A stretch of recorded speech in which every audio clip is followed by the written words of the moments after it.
Delo park থেকে বেরিয়েই আমরা চলে আসলাম কালিম্পং সায়েন্স সেন্টারে। ডেলো পার্ক থেকে এর দূরত্ব 900 মিটারের মতন। এন্ট্রি ফি 40 টাকা করে, আর কার পার্কিংয়ের জন্য 50 টাকা আমাদের দিতে লাগলো।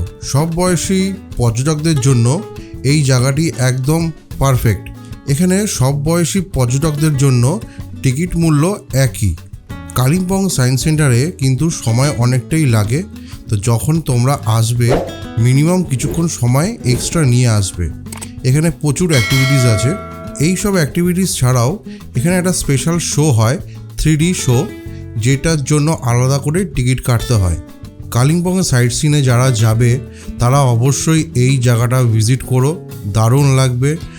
আমরা প্রথমে ভেবেছিলাম এই জায়গাটায় যাব না, কেন আমাদের টাইমটা খুব শর্ট হয়ে গেছিলো, কিন্তু পরে মনে করলাম না, এসছি যখন একবার ঘুরে যাই। জায়গাটায় গিয়ে আমরা দারুণ আনন্দ করেছি, আনন্দ পেয়েছি, এবং তোমাদেরকেও রেকমেন্ড করব যে তোমরা এই জায়গাটা অবশ্যই যেও। এরকম একটা সুন্দর জায়গা কার না ভালো লাগে। তাই আমরা ভেবেছিলাম আরও কিছুক্ষণ থাকবো, কিন্তু সময়ের অভাবে আমরা সেখান থেকে বেরিয়ে পড়ি।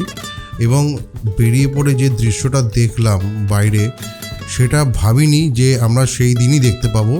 আমরা অ্যাকচুয়ালি টাইমের শর্টেজের জন্য এখানে ঢুকতে চাইছিলাম না, কিন্তু এখন ভাবছি না ঢুকলে বহুত কিছু মিস করতাম। দারুণ জায়গা, তোমাদেরও বলবো আসো, আর একটু সময় নিয়ে আসো। এখানে অনেক কিছু আছে, টেস্ট করা, এক্সপেরিমেন্ট করা, সব কিছু মিলিয়ে ভালো। আর আমাদের 6 জনের মধ্যে 2 জন গেছে 3D শো দেখতে। তো আমরা কিছু ওয়েট করবো, বেরোলেই আবার নেক্সট স্পটে।